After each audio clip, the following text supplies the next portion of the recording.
Good evening, animals, ladies and gentlemen. I am Mr. Great, and here is what you need to know.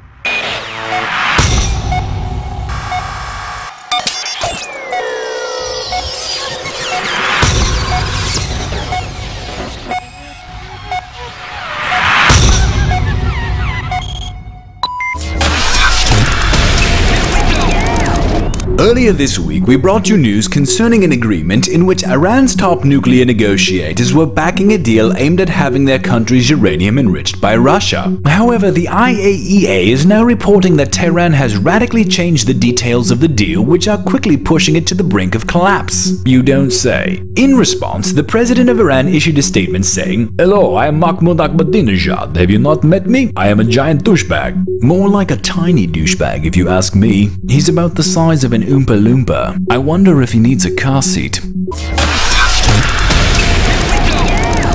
In other news, a California man was sentenced to 31 years in prison after throwing feces in the courtroom. Apparently, the man had smuggled the small bag of feces into his robbery trial, where he smeared it on his attorney before launching several volleys at the jury. Investigators are still looking into which species the feces came from. My license to practice law may not be valid outside of Bavaria, but I'm fairly certain that's no way to get a jury on your side.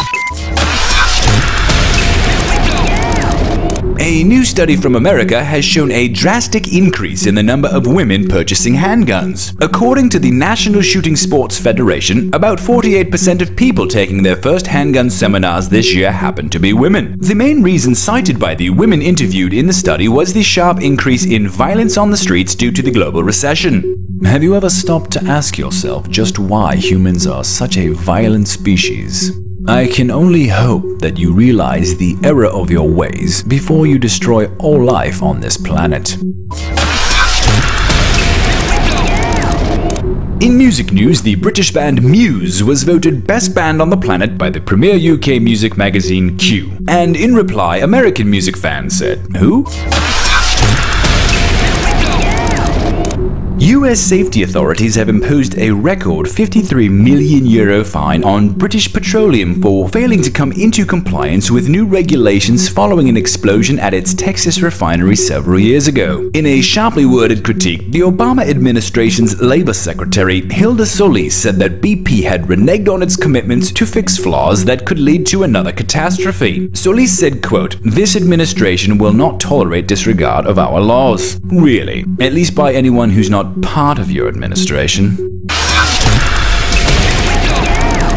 And finally, the Church of Scientology has lost one of its most high-profile members this week when Hollywood filmmaker Paul Haggis quit the organization in protest over its stance on same-sex marriage. In a letter of resignation, Haggis claimed he could, quote, "no longer be a member of an organization where gay bashing is tolerated." In response, the American actor Tom Cruise has put in a petition to the Galactic Senate requesting that a sizable bounty be put on the filmmaker's head. However, publicists for intergalactic bounty hunter Boba Fett said he could not currently be reached for comment due to the fact that he was busy standing in line to get tickets for the new film in the blockbuster Twilight Saga, New Moon, which opens in theaters everywhere November the 20th.